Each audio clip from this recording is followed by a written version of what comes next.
नमस्कार, स्वागत है आप सभी का आपके अपने ऑनलाइन इंस्टीट्यूट निशांत ज्ञान के यूट्यूब प्लेटफॉर्म पर। मैं नितिन उपाध्याय आप सभी का स्वागत करता हूं, अभिनंदन करता हूं आज के अपने इस वीडियो पर। मित्रों, आप सभी लोग जानते हैं हम लगातार डीएलएड सेकंड सेमेस्टर को टारगेट करते हुए जो मेरी गणित की प्लेलिस्ट है उस गणित के प्लेलिस्ट को मैं आगे बढ़ा रहा हूँ। प्लेलिस्ट क्यों बोल रहा हूँ? क्योंकि कुछ बच्चे हमसे ये कह रहे थे भैया जो गणित पढ़ा रहे हैं आप उसे सीक्वेंस में पढ़ा दीजिए।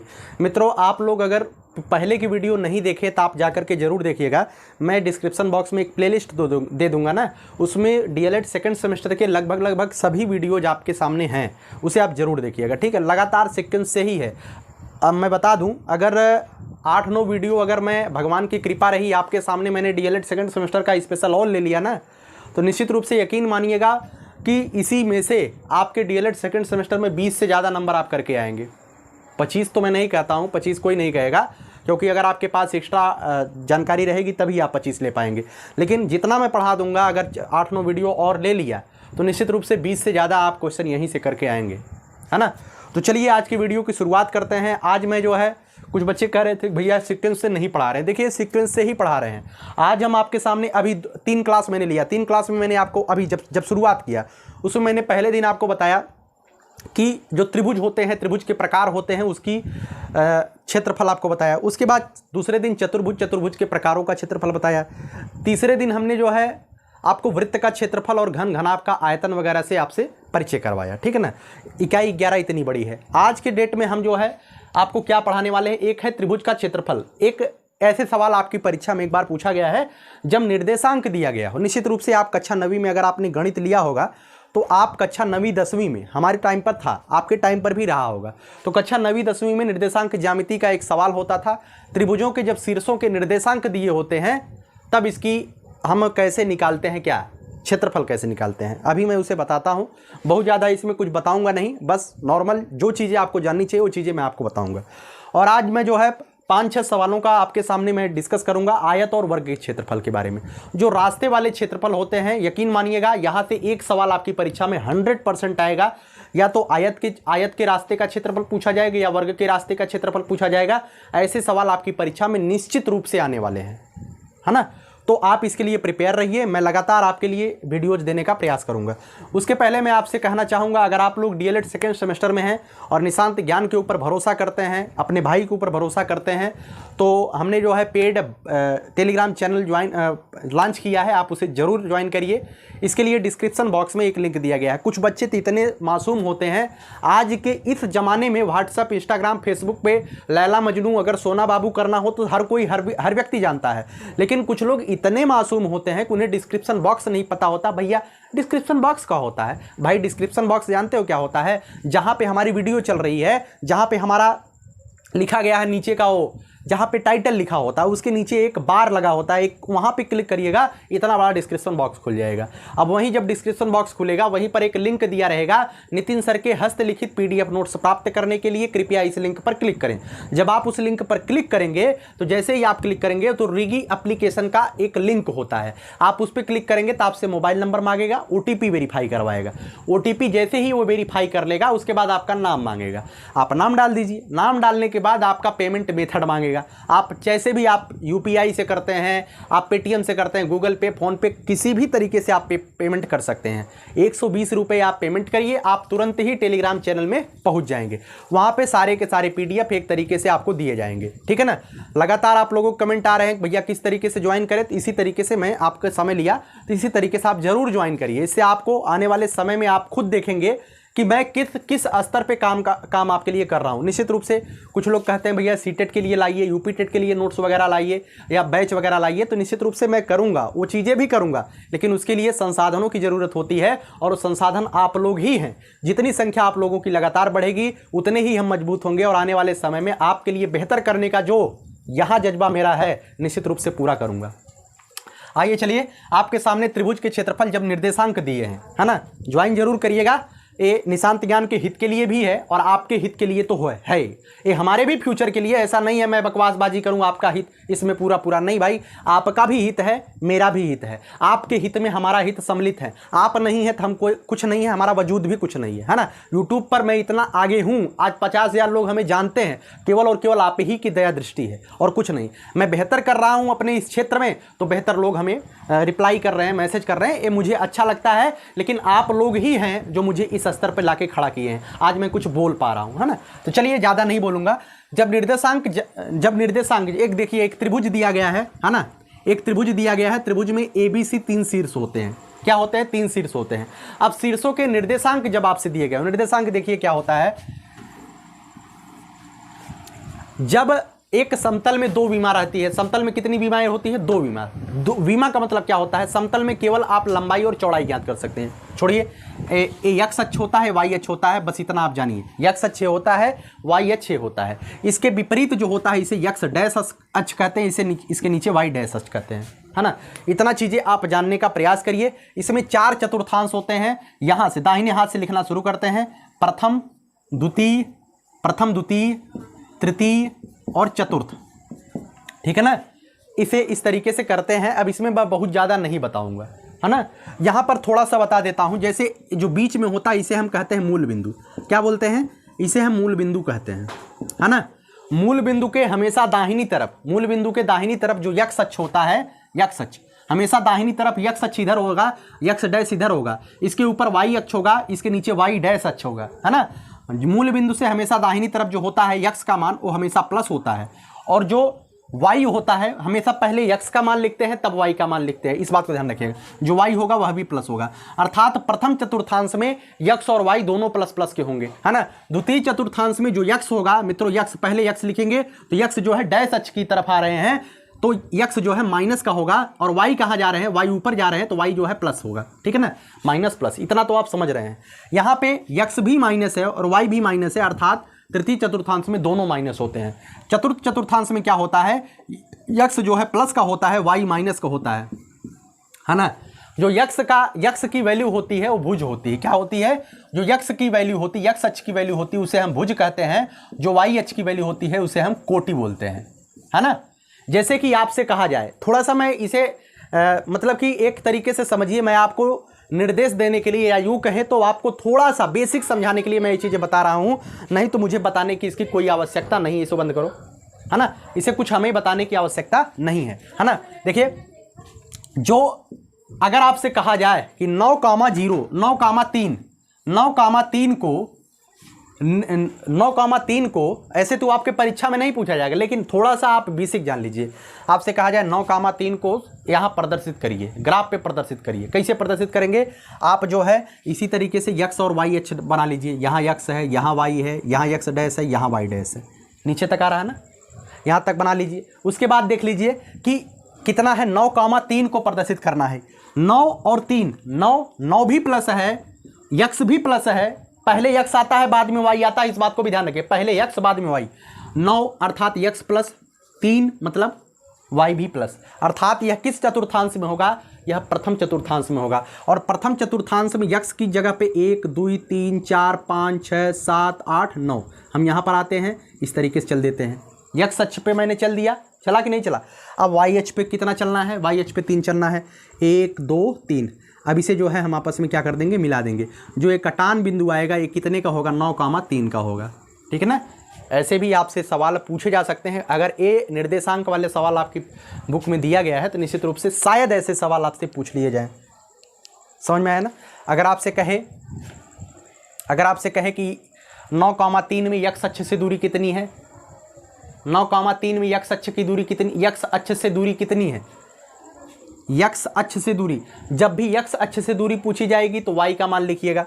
देखिएगा, जब इसे लिख दीजिए, जब यक्स अक्ष से दूरी पूछी जाएगी तो वाई का मान उत्तर होगा। और नीचे तक आ रहा है ना। और जब वाई अक्ष से दूरी पूछी जाए, तो यक्स का मान उत्तर होगा। अब जैसे आपसे कहा जाए कि 9,3 में यक्स अक्ष से दूरी कितनी है, 9,3 में यक्स अक्ष से दूरी कितनी है, तो आप क्या बताएंगे? यक्स अक्ष से दूरी 9 नहीं बताएंगे, यक्स अक्ष से दूरी 9 नहीं बताएंगे। यक्स अक्ष ए है, इससे इस बिंदु की दूरी कितनी है, इससे यक्स अक्ष से इस बिंदु की दूरी कितनी है, आप देख रहे हैं 1 2 3, अर्थात 3 मात्रक। इसमें कोई देखिएगा जो निर्देशांक के मात्रक आपको शीर्ष के निर्देशांक दिए होते हैं, इसका कोई जो है पैमाना नहीं होता, इसे हम मात्रक ही बोलते हैं, ठीक है ना। अगर आपसे पूछा जाए कि 9,3 में यक्स अक्ष से दूरी कितनी है, तो यक्स अक्ष से दूरी 3 मात्रक है। कितनी है? 3 मात्रक। और 9,3 में वाई अक्ष से दूरी कितनी है, तो वाई अक्ष से दूरी है 9 मात्रक। उम्मीद है कि आप समझ गए होंगे और बेहतरीन तरीके से ऐसे ही सवाल, जैसे आपसे मैं क्वेश्चन करूं कि -3 और 4 को संख्या रेखा पर प्रदर्शित करिए, तो किस चतुर्थांश में आएगा? -3, यक्स माइनस कहाँ है, यक्स माइनस देखिए कहाँ है, यहाँ पर है। वाई कैसा है, वाई प्लस का, यक्स -3 और वाई 4 है ना, यहाँ पर देखिए यक्स -3 और वाई 4 किस चतुर्थांश में आ रहा है? द्वितीय चतुर्थांश में आ रहा है। तो यहाँ पे आपको फार्मूला बनाना है, यक्स की तरफ से आप 3 चल दीजिए, 1 2 3, यहाँ आ जाइए। वाई की तरफ आप कितना चल दीजिए? 4, 1 2 3 4।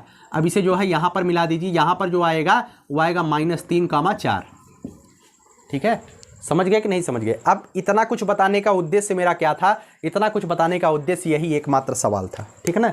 पहले यक्स आता है, पहले यक्स अक्ष का निर्देशांक आता है, बाद में वाई अक्ष का निर्देशांक आता है। इसे समझ गए ना? हाँ, चलिए कहाँ गया, मिटाते किससे हैं?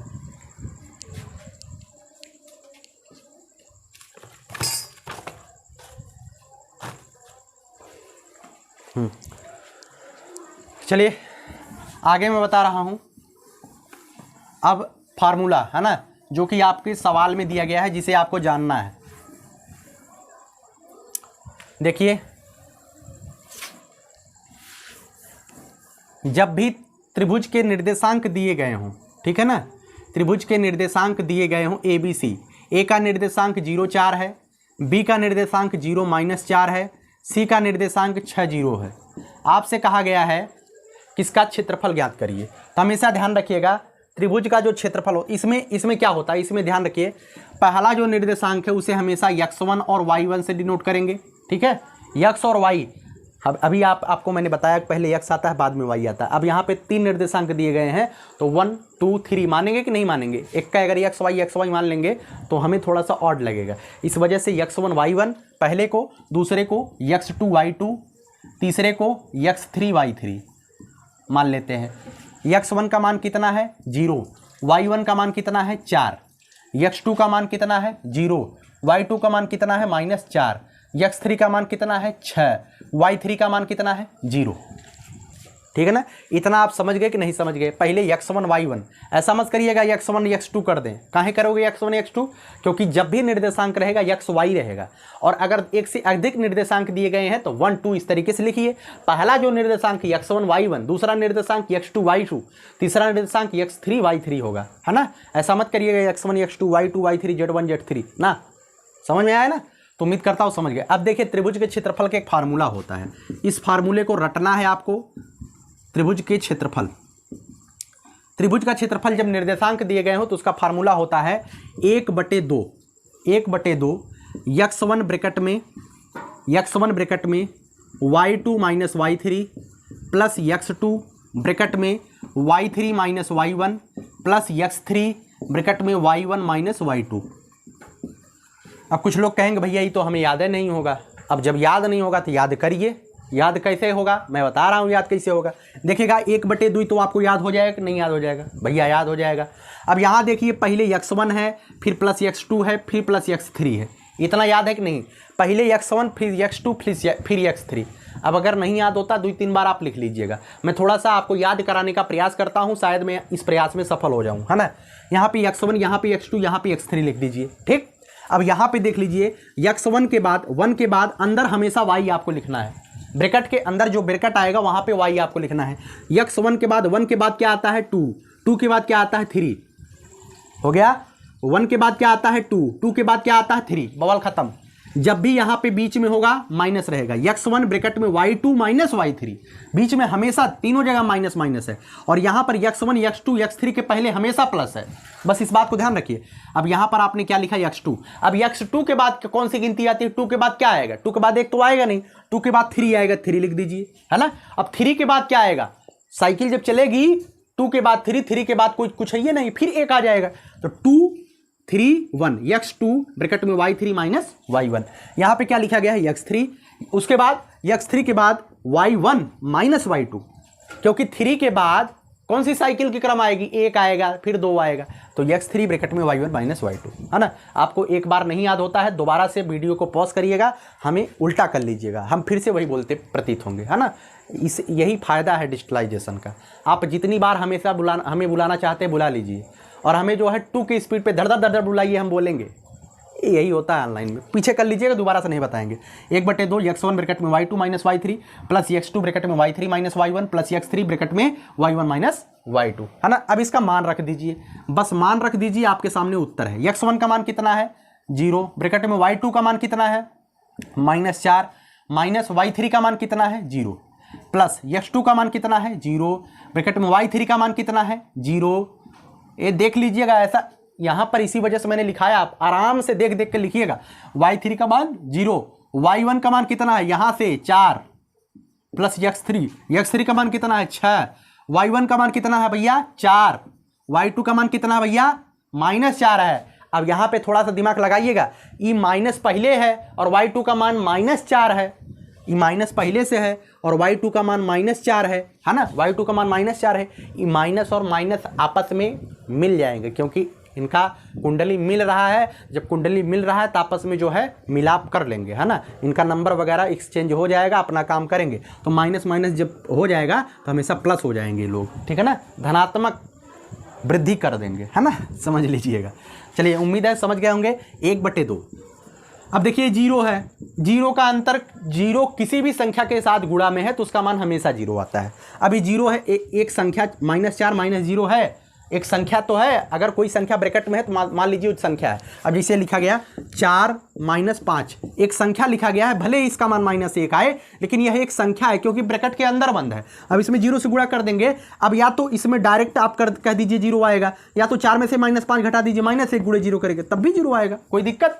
किसी भी ब्रैकेट के सामने अगर 0 है तो उसका मान हमेशा 0 आएगा, बवाल खत्म। यहाँ पे क्या आ गया 0, है ना, यहाँ पे क्या आ गया, यहाँ पे देखिए 0 आ गया, डायरेक्ट गुणा नहीं करिएगा, यहाँ पे 0 प्लस, यहाँ पर भी 0, यहाँ पे प्लस है 6, 4 और 4, पहले जो है बोडमास रूल में क्या करते हैं, ब्रैकेट के अंदर काम करवाते हैं, 4 4 क्या हो जाएगा 8, और 8 का 6 में गुणा करेंगे क्या हो जाएगा 8 6 48, ठीक है ना। अब 1/2 गुणे 48 हो जाएगा कि नहीं हो जाएगा।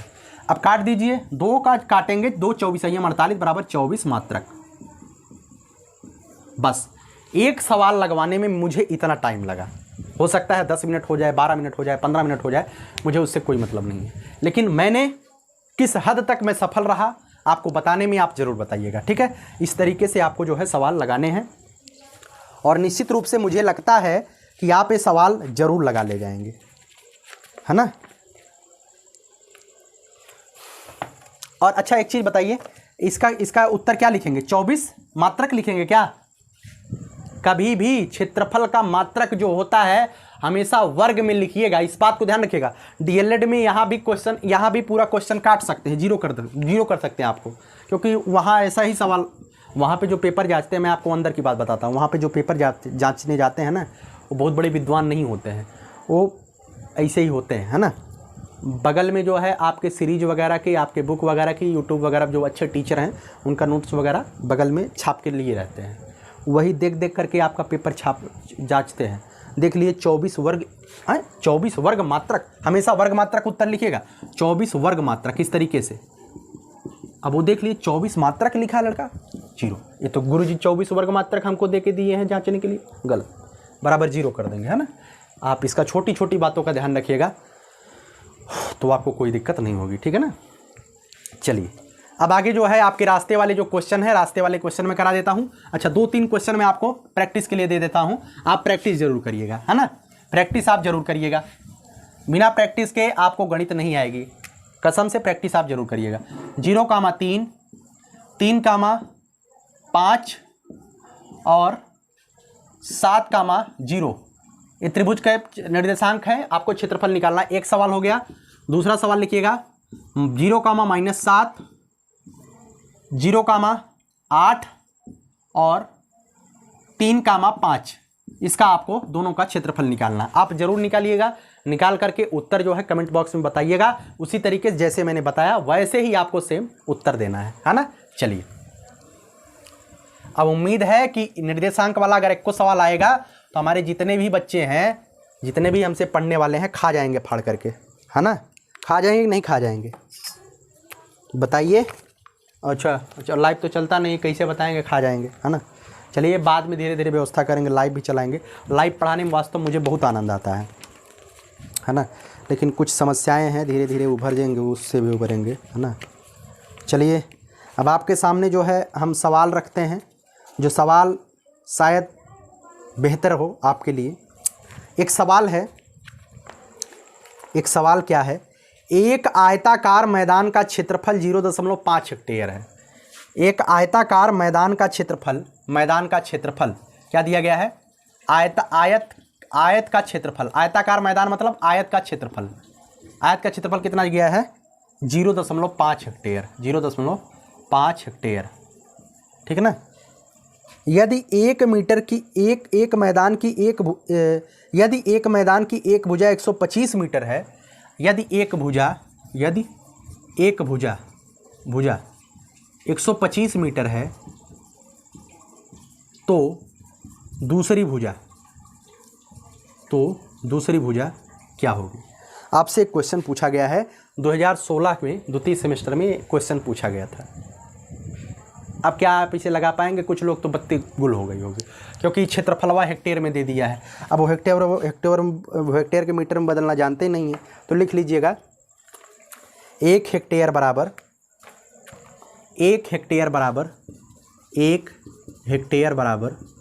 10,000 मीटर स्क्वायर। 1 हेक्टेयर बराबर 10,000 मीटर स्क्वायर होता है।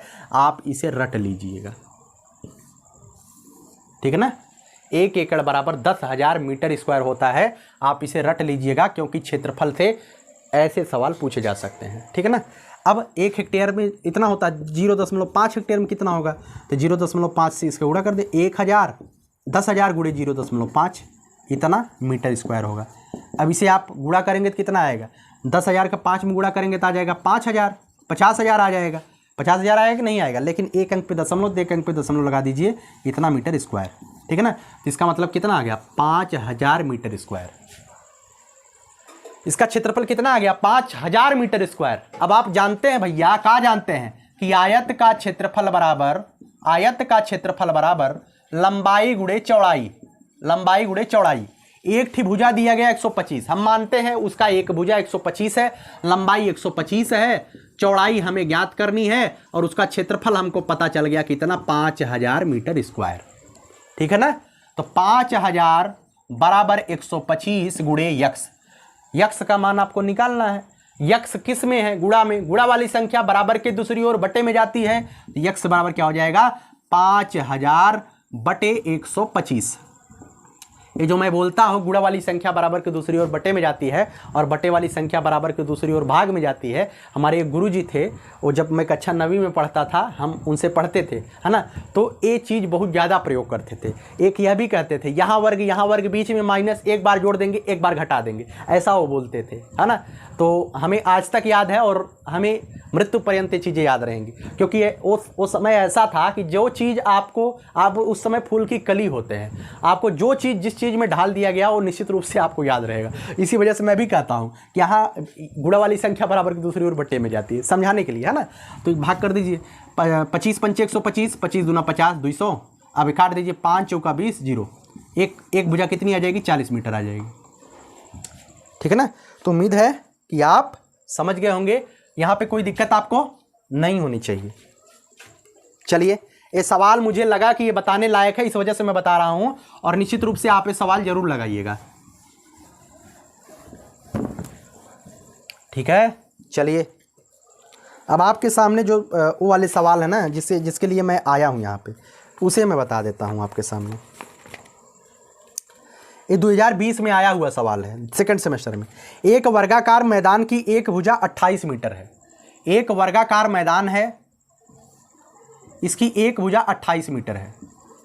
अब वर्ग की हमें प्रॉपर्टी जानते हैं, तो वर्ग की चार भुजा बराबर होती है। ये 28 है तो ये 28 होगा, ये 28 होगा और ये भी 28 होगा। ठीक है ना।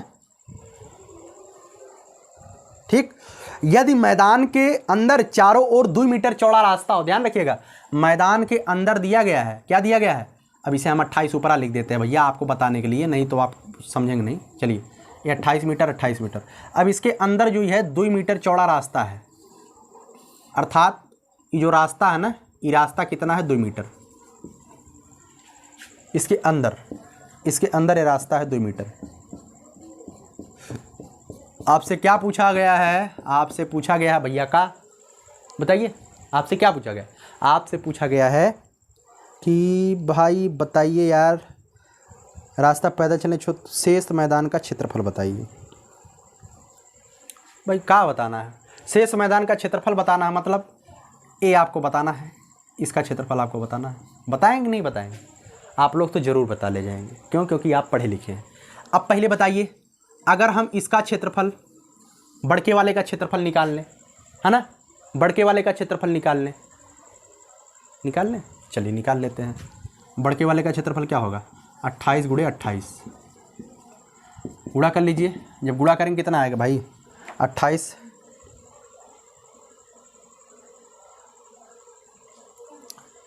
अच्छा एक मिनट, हम बता रहे हैं बड़के वाले का क्षेत्रफल निकालने की कोई आवश्यकता ही नहीं यार। अभी कहा शेष मैदान का क्षेत्रफल निकालना है, इसका क्षेत्रफल आपको निकालना है। अब रास्ते का क्षेत्रफल दिया होगा तो अभी हम बता रहे हैं आपको। चलिए इसका क्षेत्रफल आपसे निकालने के लिए कहा गया है, तो आप क्या करिए, 28 में से 2 मीटर चौड़ा रास्ता इधर है, 2 मीटर चौड़ा रास्ता इधर है, समझिएगा, 2 मीटर चौड़ा इधर है, 2 मीटर चौड़ा इधर है, तो 28 में से -2 कर दीजिए, तो इसकी लंबाई आ जाएगी, नहीं आ जाएगी। 2 मीटर इधर है, 2 मीटर इधर है, 28 में से 2 यहाँ से काट दीजिए, 2 यहाँ से काट दीजिए, 28 में से 4 घटाएंगे 24 मीटर आ जाएगा, है ना। अब इसका तो भुजा आ गया, शेष मैदान जो जिसका क्षेत्रफल हमें निकालना है उसकी भुजा हमें मिल गई 24। अब इसी का क्षेत्रफल निकाल दीजिए, 24 गुणे 24, 24 संयम 576। ज़्यादा उझैती करने की कोई ज़रूरत नहीं है ना, समझ गए। अगर आपसे बाई चांस कह दिया गया होता यार छोड़ो, है ना, हमें बताइए मैदान का रास्ते का क्षेत्रफल क्या होगा। अभी एक सवाल मैं आपके सामने रखता हूं यार, है ना, रास्ते का क्षेत्रफल, शेष मैदान का क्षेत्रफल आप निकालना जान गए। चलिए आपके सामने अभी इसे ही सवाल 2-3 रख देते हैं, जिससे आप जो है थोड़ा सा अपने आप को बेहतरीन समझ पाएँ। एक वर्गाकार पार्क जिसकी भुजा 30 मीटर है, ठीक है, एक वर्गाकार पार्क है जिसकी भुजा 30 मीटर है। एक वर्गाकार पार्क है, चलिए वर्गाकार पार्क है जिसकी भुजा 30 मीटर है। इसके चारों ओर 1 मीटर चौड़ा रास्ता है, इसके चारों ओर जो है 1 मीटर चौड़ा रास्ता है। अभी रास्ता है 1 मीटर चौड़ा, कितना है, 1 मीटर चौड़ा। तो 2 रुपये प्रति वर्ग मीटर की दर से घास लगवाने का खर्च कितना होगा। जब भी घास फूस लगवाया जाएगा समझ लीजिएगा प्रति मीटर स्क्वायर की दर से, अर्थात उसका क्षेत्रफल हमें निकालना है। घसिया कहाँ लगाना है, घसिया रास्ता में लगाना है, अर्थात हम रास्ते का क्षेत्रफल निकालेंगे। जितना रास्ते का क्षेत्रफल आ जाएगा, एक मीटर स्क्वायर का दाम उतना है, तो पूरे रास्ते के क्षेत्रफल में 2 से गुणा कर देंगे तो आ जाएगा उत्तर। समझिए, अब इस रास्ते का क्षेत्रफल हमें निकालना है। सबसे पहले ध्यान रखिए, रास्ते का क्षेत्रफल निकालने के लिए हमें क्या करना पड़ेगा, समझिए। इसके इधर 1 मीटर है, इसके इधर 1 मीटर है, 1 मीटर रास्ता इधर है, 1 मीटर रास्ता इधर है। तो जो बाहर वाला जो बड़का जो है चतुर्वर्ग बन रहा है, इस बड़के वर्ग का जो क्षेत्रफल जो भुजा हो जाएगी 30 धन 2 हो जाएगा, 30 धन 1 धन 2, 30 धन 1 धन 1 हो जाएगा, नहीं हो जाएगा, इसका मतलब ये 32 हो जाएगा। ठीक है। अब अगर इस बाहरी वाले वर्ग के क्षेत्रफल में से इस अंदर वाले वर्ग के क्षेत्रफल को हम घटा देंगे, इसका क्षेत्रफल हमें पता चल जाएगा कि नहीं पता चल जाएगा? आप कहेंगे भैया बिल्कुल पता चल जाएगा यार, कोई इतना तो बड़ा काम है ही नहीं मेरे लिए। अब 32 का वर्ग कर दीजिए। अब 32 का वर्ग करिए, कुछ लोग नहीं कर पाएंगे भाई, 32 को 32 में उड़ा कर लो, है ना, सीधी बात। 2 दूनी 4, 2 तिहाई 6, 3 दूनी 6, 3 दूनी 9, 4 6 6 12 2 यहाँ से 1 9 1 10, 1024, है ना। अब अंदरवा कितना है? अंदरवा 30 है, 30 का वर्ग कर दीजिए, 30 3 900, 900। अब बड़के वाले वर्ग में से छोटका वाला वर्ग का क्षेत्रफल घटा देंगे, तो रास्ते का क्षेत्रफल, तो रास्ते का क्षेत्रफल ऐसे लिखिएगा यार, लिखिएगा जरूर। रास्ते का क्षेत्रफल 1024 माइनस 900 कितना आ जाएगा? 124। 124 आ जाएगा। रास्ते का क्षेत्रफल कितना आ गया? 124 वर्ग मीटर। यहाँ पे मत भूलिएगा, इसे जरूर लिखिएगा वर्ग मीटर। तो क्या दिया गया है? 1 वर्ग मीटर की दर से, मतलब 2 रुपये प्रति वर्ग मीटर की दर से घास लगवाया जाता है। अर्थात 1 वर्ग मीटर में घास लगवाने का खर्च, 1 वर्ग मीटर में घास लगवाने का खर्च कितना है? 2 रुपया। 1 वर्ग मीटर में घास लगवाने का खर्च कितना है? 2 रुपया। तो 124 वर्ग मीटर में घास लगवाने का खर्च कितना हो जाएगा? 124 में 2 से गुणा कर दीजिए, 248। बोलिए सियावर रामचंद्र की जय। आज तो जन्माष्टमी है भाई, बोलिए कन्हैया लाल की जय। 124 दुनिया 248, ये रुपया आएगा उत्तर, क्योंकि रुपया खर्चा कर रहे हो ना, है ना। तो उम्मीद है कि आप समझ गए होंगे और बेहतरीन तरीके से समझ रहे होंगे। ये सवाल आया था 2019 में। ऐसे सवाल आएंगे आपके सेकंड सेमेस्टर में। तृतीय सेमेस्टर में मैथ में थोड़ा सा इससे लेवल स्टैंडर्ड होगा, और चतुर्थ सेमेस्टर में और भी लेवल स्टैंडर्ड होगा। उसके लिए मैं कहता हूँ कक्षा 7वीं के प्रसिद्धि किताबें की जो बुक है ना, आप उसे ले लीजिए और अच्छे से एक एक सवाल को लगाइए, है ना। अभी मैं जितना प्रैक्टिस हो सकता है करवाऊँगा, ऐसा नहीं है कि मैं छोड़ दूँगा आपको, लेकिन फिर भी आप करिए, है ना। चलिए आपके सामने एक सवाल मैं और दे देता हूँ।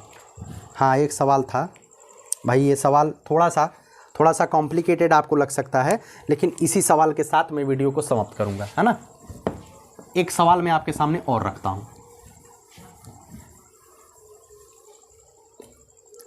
एक आयताकार मैदान की लंबाई 80 मीटर है।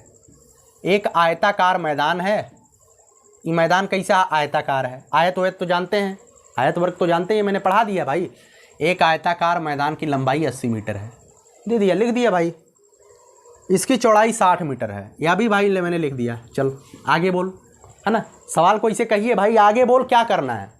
तो सवाल आगे बोल रहा है कि इसके बीचों बीच लंबाई के समांतर 5 मीटर, इसके बीचों बीच, अब देखिए बीचों बीच मतलब एकदम बीच ही से है ना, बीचों बीच लंबाई के समांतर 5 मीटर चौड़ा रास्ता है। अब भाई कर दीजिए, हमने कर दिया। ये 5 मीटर चौड़ा रास्ता है, यहाँ पे मैंने लिख दिया 5 मीटर। दिखाई दे रहा है ना, 5 मीटर दिख रहा है ना। हाँ चलिए, 5 मीटर चौड़ा रास्ता है। अब कहा है कि तथा चौड़ाई के समांतर 3 मीटर चौड़ी, चौड़ाई के समांतर 3 मीटर चौड़ी। अभी बताइए भैया, 3 मीटर चौड़ी हम यहाँ कर दिए, ठीक है, 3 मीटर चौड़ी यहाँ पे कर दिए। क्या पूछा है? एक कसकट, मतलब छड़िए कुछ उसमें लगवाना है, 15 मीटर स्क्वायर की दर से खर्च क्या आएगा। अब पूछा भैया इस ए पूरा A T T T T T T T T इतना का कितना खर्च आएगा, इसमें घास ओस लगानी है, ये पूरा खर्चा कितना आएगा, बस आपसे यही पूछा गया है। बताइए आप कर ले जाएंगे कि नहीं कर ले जाएंगे? आप कहेंगे यार कर तो ले जाएंगे, हमें तो लग रहा है कर ले जाएंगे, क्योंकि क्षेत्रफल उत्पल निकालना पड़ेगा। तो भाई क्षेत्रफल निकालना कैसे शुरू करिए, क्षेत्रफल निकालना शुरू करिए शुरू।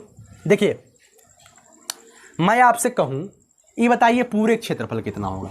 आप कहेंगे भैया पूरे क्षेत्रफल हो जाएगा 8 छक 48, 4800 मीटर स्क्वायर हो जाएगा पूरे क्षेत्रफल। हम कहें भाई बहुत बढ़िया, आप बहुत आगे हैं, 4800 मीटर स्क्वायर पूरे क्षेत्रफल आपको पता।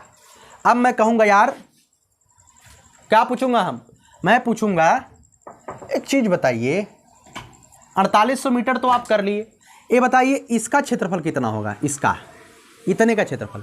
तो आप कहेंगे इसका क्षेत्रफल हो जाएगा इसकी चौड़ाई, पर्सनली मैं इसका पूछ रहा हूँ, बीच वाली पट्टी का, बीच वाली पर्सनली पट्टी का पूछ रहा हूँ। इसकी जो चौड़ाई हो जाएगी 5 हो जाएगी, 5 चौड़ाई हो जाएगी। लंबाई कितनी हो जाएगी भैया बताइए? अब इसकी लंबाई हो जाएगा 80, हो जाएगी नहीं हो जाएगी? होगी। तो 8 पंचे 400 हो गया, 400। इस बीच वाली पूरी पट्टी की जो क्षेत्रफल आ गया 400 वर्ग मीटर आ गया। अब इसका क्षेत्रफल हमें निकालना है, ई वाली पट्टी का क्षेत्रफल भाई निकाल लीजिए। अब इसकी लंबाई कितनी हो जाएगी, लंबाई पहले बताइए, इसकी लंबाई कितनी होगी, लंबाई होगी 60 और इसकी चौड़ाई कितनी होगी, चौड़ाई आपने देखा 3, 60 3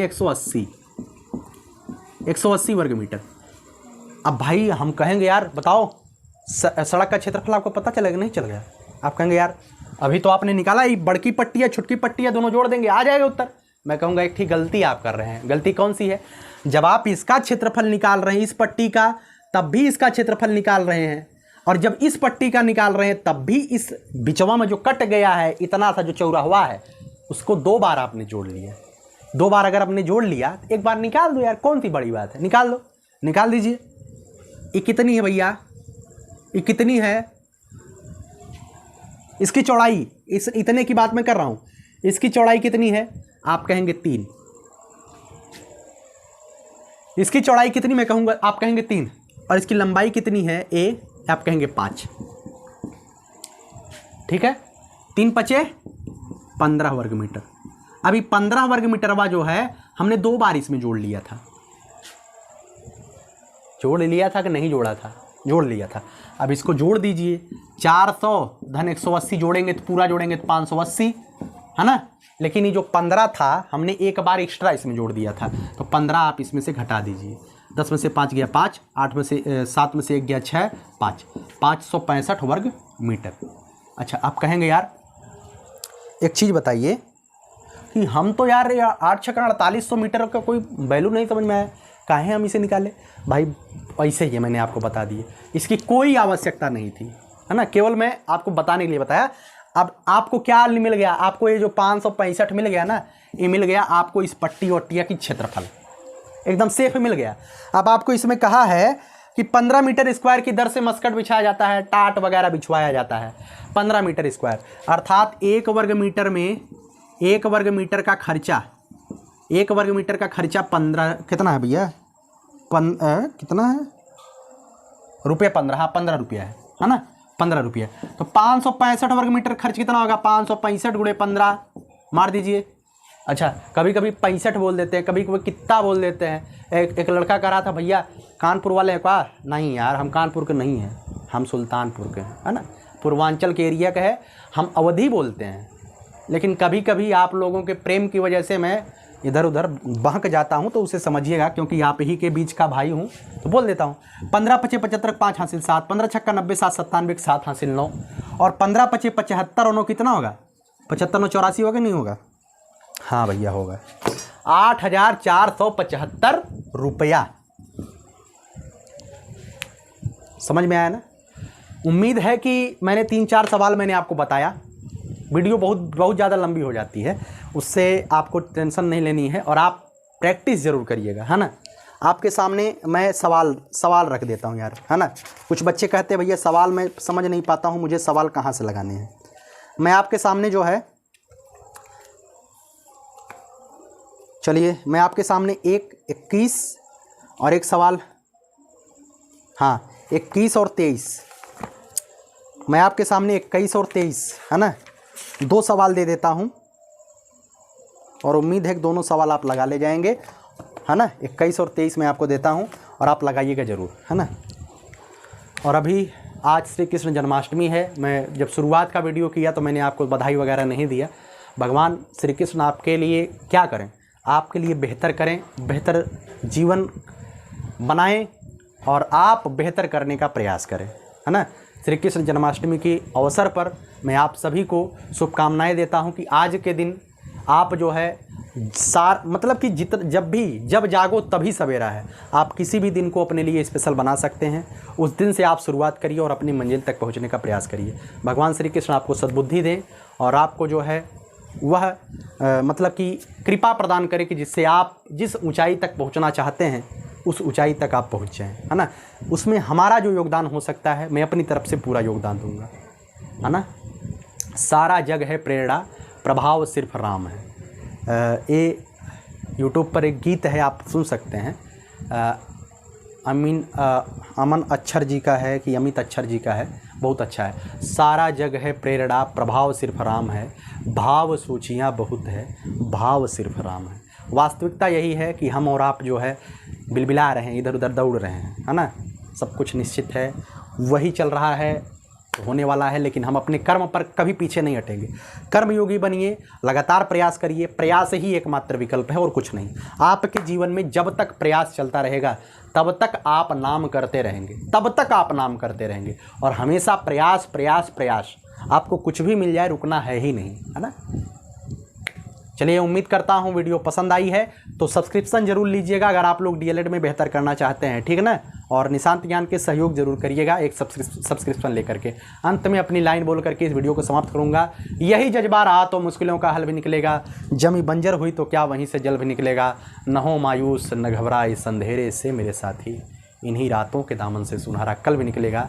संघर्ष के बाद जरूर सफलता का सूर्योदय आपकी चेहरे पर चमकता हुआ दिखाई देगा, और एक दिन आपसे जो कहते हैं कि बेटा आपसे नहीं हो पाएगा, उनके गालों पर सफलता का तमाचा आप जरूर लगाएंगे, है ना। चलिए, बहुत बहुत धन्यवाद। जय हिंद, जय भारत, लव यू ऑल।